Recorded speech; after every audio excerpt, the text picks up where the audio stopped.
He had access to the earliest signs that Russia was interfering in the 2016 presidential election. He's now a frequent critic of President Trump and a target of the president's wrath. James Clapper served as Director of National Intelligence in the Obama administration. His latest book, Facts and Fears: Hard Truths from a Life in Intelligence. It's coming out tomorrow in paperback, and he joins us now. Welcome back to the NewsHour, and congratulations on the paperback. Thanks, Judy. So, General Clapper, the Trump administration has been talking a lot in the last few weeks about the threat from Iran. They've increased U.S. military presence in the Persian Gulf. A lot of confusion around the situation. My question to you is, should there be a standard of proof for any evidence the administration provides as a justification, as a proof of this threat they're talking about? Well, I think there should be, particularly if we're going to send sons and daughters into harm's way in a situation like this. And a lot of the rhetoric that we're seeing today is, I think, reminiscent of the same sort of approach apparently with North Korea, Kim Jong-un, where we go from fire and fury to a love affair. And it seems that this inconsistent rhetoric is maybe a hallmark. I don't think that's a good thing, particularly when you have forces that are adversarial in close proximity to one another, as we do on the Korean Peninsula and now in the Strait of Hormuz. The thing you always worry about is an inadvertent incident that could explode. I understand there's a problem with the audio on your microphone, so we're going to try to get that fixed while we're talking, but let's go ahead and continue. I'm asking about this proof of intelligence because we know during the run-up to the Iraq War, there was intelligence, and you've written in your book that you contributed to that. It didn't turn out to be all accurate. So how confident can the American people be going forward that any intelligence is accurate, that they can count on it? I think, my fingerprints were on that, the infamous National Intelligence Estimate, which dealt with weapons of mass destruction in Iraq and published in October of 2002. And you're quite right, much of it was wrong. I think what people should take note of are the lessons learned from that experience and the practices and procedures that have been built into the preparation of such intelligence, particularly at the National Intelligence Estimate level, to prevent that. That's not to say that policymakers, whether this set of policymakers or any other set of policymakers, what they might do with that intelligence, either ignore it, accept it, or reject it. But I think the intelligence community has built in some mechanisms to preclude a recurrence of that.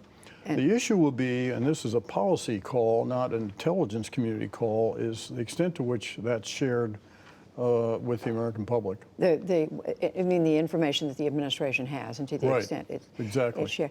But how worried, I mean, more broadly speaking, how worried are you, either because of the mixed signals that you were just referring to, or intelligence and how it's read, that there could be some kind of a confrontation as a result of a miscalculation, a misunderstanding, or for any reason?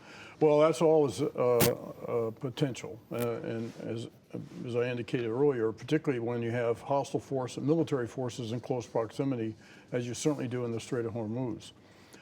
I don't think either Iran or the United States really wants to get into a large military confrontation.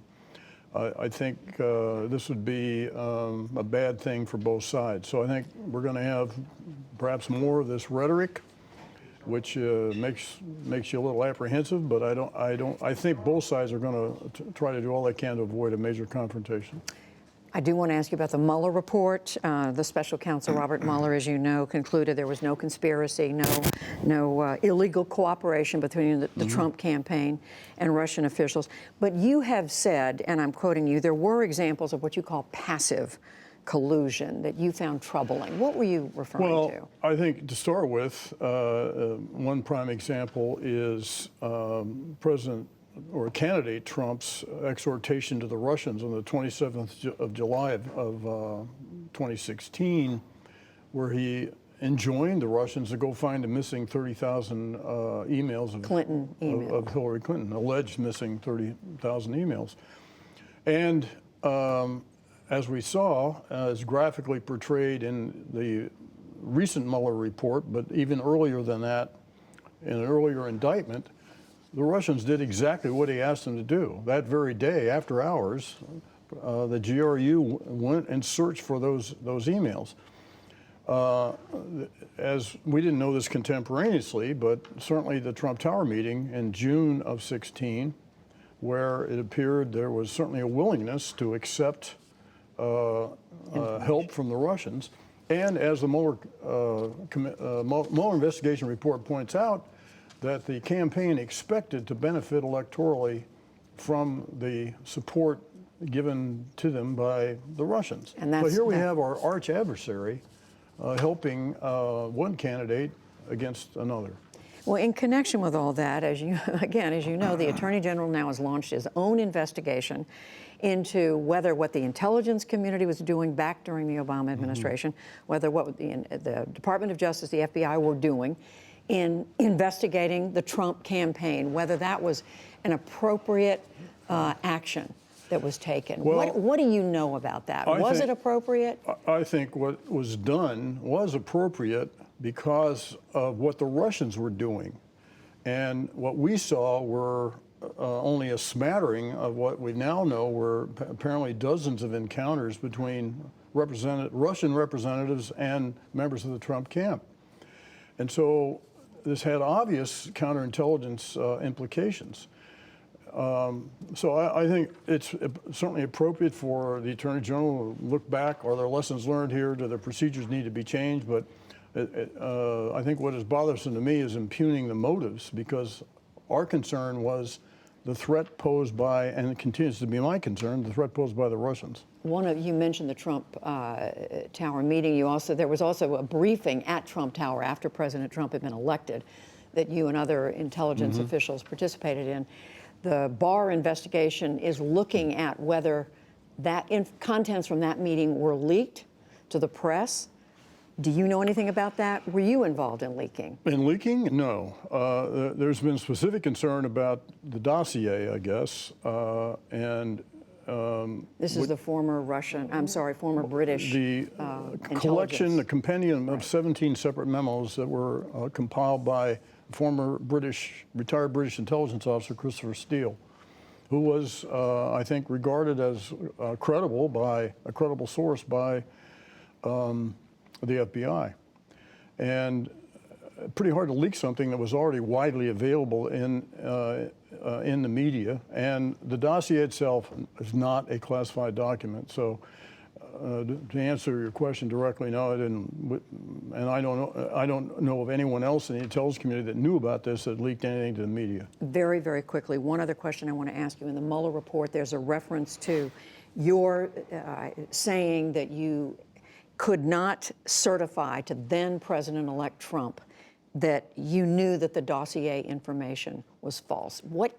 Is there anything you can tell us about your conversation with President Trump? Sure, I recounted that in the book. The context was, by the way, his characterization on the 10th of January of 2017. We briefed him on the 6th, the previous Friday. The characterization of the intelligence community is Nazis. And I felt, as the leader of the intelligence community, that I couldn't let that pass, so I called him. And amazingly enough, he took the call. And during the course of that call, he asked me to put out a statement refuting the dossier, which I couldn't do. I couldn't affirm it or refute it. I will say that some things in the dossier were corroborated from separate sources of information that we did have high confidence in the original intelligence community assessment that we rendered on the 6th of January. So I couldn't do that one way or the other. So much to ask you about, former Director of National Intelligence, James Clapper. Thank you very much. Thanks, Judy.